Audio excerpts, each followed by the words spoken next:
Hello दोस्तों, स्वागत है आप सभी का। अभी इस समय कुछ अवधि के लिए जो कॉल्स हैं उसको अवॉइड करिएगा। अगर कोई भी जरूरत पड़ती है तो आप व्हाट्सएप मैसेज कर सकते हैं। पहली चीज ये, क्योंकि डे टाइम ऑलमोस्ट बिजी रहता है, कॉल पिक ही नहीं हो पाती। दूसरी चीज, आज के इस वीडियो के अंदर हम देखते हैं, यहाँ पे सडन हेल्थ इश्यूज की बात हो रही है, कामों के अंदर डिलेज की बात हो रही है, अड़चनों परेशानियों की बात हो रही है।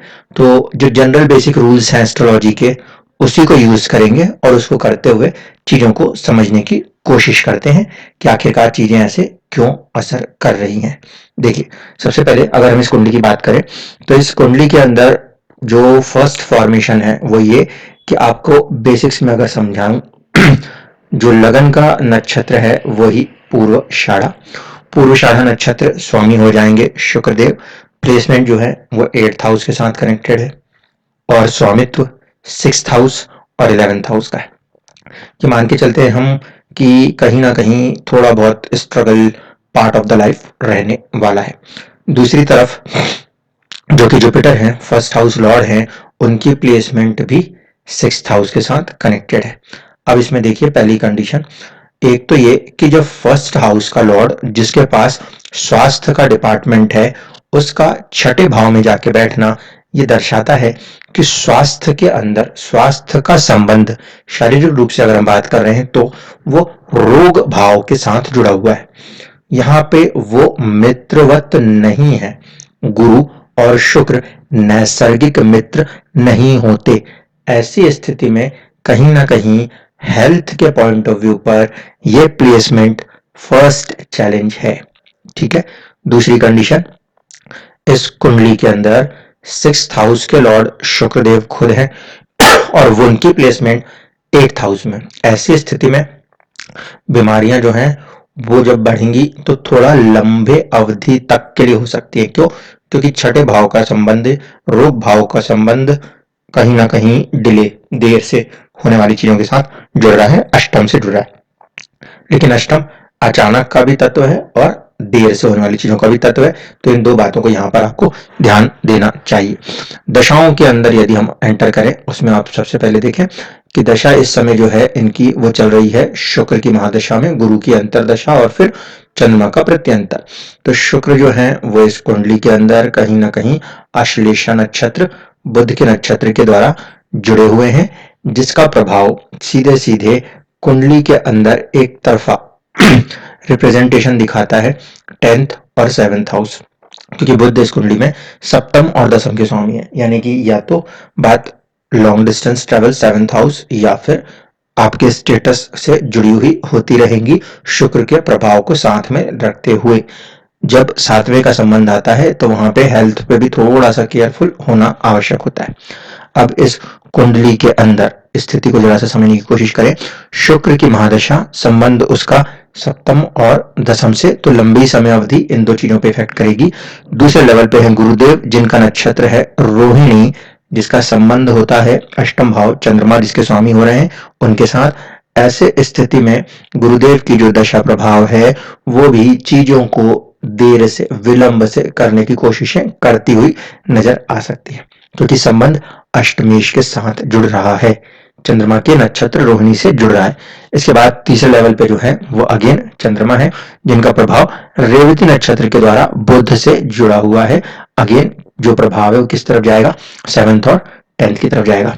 अब देखिए, जब तक कि ये दशा जीवन के अंदर काम कर रही है तो कहीं ना कहीं शुक्र की महादशा में गुरु का अंतर, गुरु का अंतर जो है वो फर्स्ट और फोर्थ दोनों के स्वामी होके छठे में बैठे हैं, और ये कॉम्बिनेशन इस बात को दर्शाता है कि यहाँ पे प्रॉब्लम्स करेंगे कहीं ना कहीं स्वास्थ्य के प्रति, या 4th हाउस है तो मदर या घर के चीजों के अंदर को लेकर मन को भी थोड़ा बहुत दुखी रखने की ताकत रखते हैं। गोचर स्थिति में इस समय प्लेसमेंट ठीक है, जो कि पंचम भाव है, लेकिन गुरु के ऊपर गोचर के समय में भी कहीं ना कहीं शनि और मंगल जैसे ग्रहों की क्रूर दृष्टियां उसे प्रभावित करेंगे। दूसरी बात, राहु की मौजूदगी इस समय कुंडली के चौथे भाव में है, जहां जन्म के चंद्रमा और मंगल विराजित है। ऐसी स्थिति में मन के अंदर जो है वो बहुत ज्यादा प्रभाव रहेगा, एंग्जाइटियां बनी रहेंगी, ये चीजें बरकरार रहेंगी। और गुरु का दशा प्रभाव है, इसलिए स्वास्थ्य संबंधित चीजें और छठे का संबंध है, इसलिए बीमारी संबंधित चीजें भी इस दशाओं के अंदर काम करती हुई नजर आती हैं, जो कि 2022 से 2024 के नवंबर तक बनती हुई दिख सकती है। अब इसके अंदर चंद्रमा की जो मौजूदगी है उसको समझ लीजिए। चंद्रमा की जो मौजूदगी आ रही है वो आ रही है 11 फरवरी से लेकर तकरीबन 1 मई तक। तो ये अष्टमेश होने के कारण, जो अष्टमेश का प्रभाव है वो किससे जुड़ा है? सप्तम यानी कि लंबी यात्राओं वाली चीजों से, लोगों के साथ जुड़ने वाली चीजों से, और दशम के साथ जुड़ा हुआ है। तो कहीं ना कहीं चीजों में देरियां होना, बनते हुए कामों में अड़चने आना, मन के अंदर किसी ना किसी बात को लेकर, क्योंकि चौथा भाव वहां पर आ रहा है और मंगल साथ में है, मन के अंदर किसी ना किसी बात को लेकर गुस्सा भरने की कोशिश भी करते नजर आएंगे। ठीक है, तो ये फैक्टर्स यहाँ पर एकदम कोर फैक्टर्स के तरीके से काम कर रहे हैं।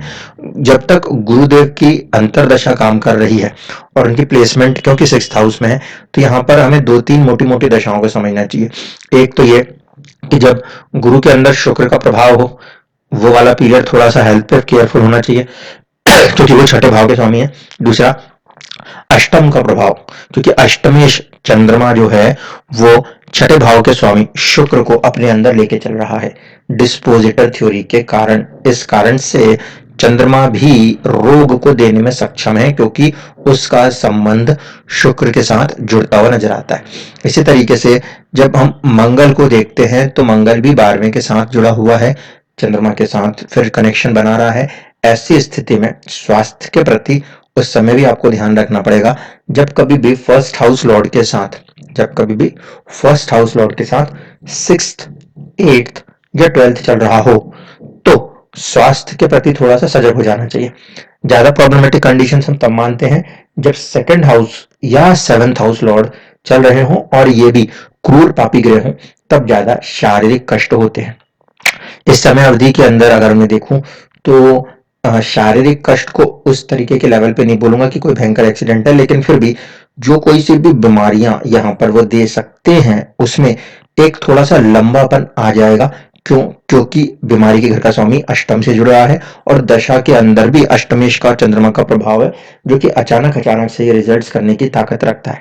तो ओवरऑल कंसिडरेशन को अगर मैं देखता हूं तो मुझे लगता है अभी आपको 2024 के तकरीबन जून तक चंद्रमा और ये मंगल के जो प्रभाव है यहाँ तक थोड़ा सा सावधान रहते हुए आगे बढ़ना चाहिए। जहां तक प्रोफेशन साइड की बात है, जॉब साइड की बात है, वहां पे धीरे धीरे करके चीजें जो हैं वो बेहतरी हासिल करेंगी। लेकिन उसके अंदर भी अगर हम D10 के अंदर देखने की कोशिश करते हैं, एक बार उसको भी समझते हैं, तो प्रोफेशन के साइड से अगर हम बात करते हैं इस कुंडली के अंदर, तो देखिए चंद्रमा की जो प्लेसमेंट है वो इस ओरिजिनल चार्ट के अंदर 12th हाउस के साथ संबंध बना रही है, जो कि स्ट्रेस देने की कोशिश कर रही है। मंगल की दशा जो है वो एक प्रकार से भाग्य का सपोर्ट देने की कोशिश करती हुई नजर आएगी, लेकिन प्लेसमेंट 8th हाउस है तो वो भी कहीं ना कहीं किसी न किसी तरीके से डिले एंड अड़चनों को दिखाने की कोशिश करेगी। दूसरी तरफ से ये जो आपके अंतरदशा के स्वामी बन रहे हैं गुरुदेव, इनकी प्लेसमेंट अगर देखा जाए इसके अंदर तो वो 10th को सीधे सीधे प्रभावित करते हुए नजर आ रहे हैं और साथ ही साथ स्वामी है अष्टम के। तो ये फैक्टर भी आपको थोड़ा सा चीजों में देरी दिखाने की कोशिश कर सकता है, क्योंकि दशमशा के लिहाज से अगर हम देख रहे हैं तो ये कॉम्बिनेशन थोड़ा सा एक काइंड ऑफ स्ट्रगल देने की ताकत रखता है। गुरु यहाँ पे 8th लॉर्ड बनते हुए दिखाई दे रहे हैं, जो आपको इस समय D10 सामने दिख रहा है अगर आप उसको देखें तो, और साथ ही साथ चंद्रमा जो है वो 12वें के स्वामी बन रहे हैं। तो 8 और 12 के स्वामी बनने के कारण चीजों में देरी आना, किसी न किसी बात को लेकर परेशान होना, कार्य क्षेत्र के अंदर ये इस अवधि के अंदर बरकरार रहता हुआ नजर आ सकता है। और कहीं ना कहीं इसमें जो पॉजिटिव सपोर्ट्स कुछ बनेंगे, तो आप ये मान के चलिए कि जून तक जो है आप थोड़ा सा ऐसी बाधाओं को महसूस करेंगे जिसमें अचानक से कुछ पॉजिटिव सॉल्यूशंस भी आपको देखने को मिलेंगे। हेल्थ के रिगार्डिंग अगर मैं बात करूं तो नवंबर तक आपको हेल्थ के प्रति थोड़ा सावधान रहना चाहिए।